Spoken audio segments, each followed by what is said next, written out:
நானும் ரூபேஷும் வந்து கொளத்தூருக்கு வந்து சண்டே ஈவினிங் போயிருந்தோம் ஃபிஷ்லாம் வாங்கலான்ட்டு. அங்கே போய் வந்த வேலையை பார்க்காம கண்ணூர் காக்டைல்ஸ் பேர்ட்ஸ்லாம் பார்க்க ஆரம்பிச்சிட்டோம். ஏன்னா நம்ம வீட்டுமே கண்ணூர் காக்டைல்ஸ்லாம் இருக்குது. அதனால் அவங்க சொந்தக்காரங்க பெரியப்பா சித்தப்பாலாம் பார்த்துட்டு இருந்துட்டு அப்புறம் ஃபிஷ் வாங்குறதுக்காக போயிருந்தோம்.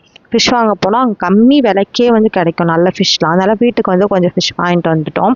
மாலி வந்துட்டு 50 மாலி 100 ரூபாய்க்கு கிடச்சிச்சு. அப்புறம் கப்பீஸ் வந்துட்டு 10 வந்து 150 ரூபாய்க்கு கிடச்சிச்சு. 2 டேங்க் கிளீனர் ஒன்று 20 ரூபான்னு வாங்கிட்டு வந்திருந்தோம். அப்புறம் இவன் பேர் வந்து மின்னல்.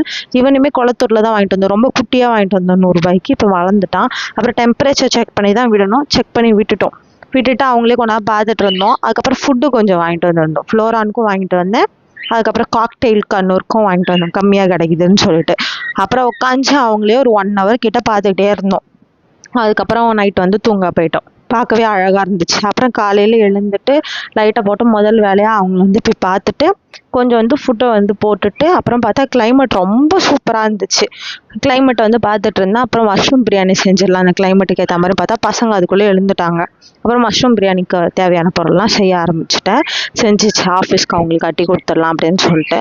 ரொம்ப பெரிய விஷயம்லாம் கிடையாது. நீங்கள் முடிஞ்ச அளவுக்கு வந்து விதக்கணும் வெங்காயத்தை, அப்போ தான் நல்லாயிருக்கும். நீங்கள் ஏதாவது பேர்ட்ஸ் வளர்க்குறீங்க அப்படின்னா வந்து சொல்லுங்கள். இல்லை ஃபிஷ்ஷு என்ன வளர்க்குறீங்கன்னு சொல்லிட்டு சொல்லுங்கள்.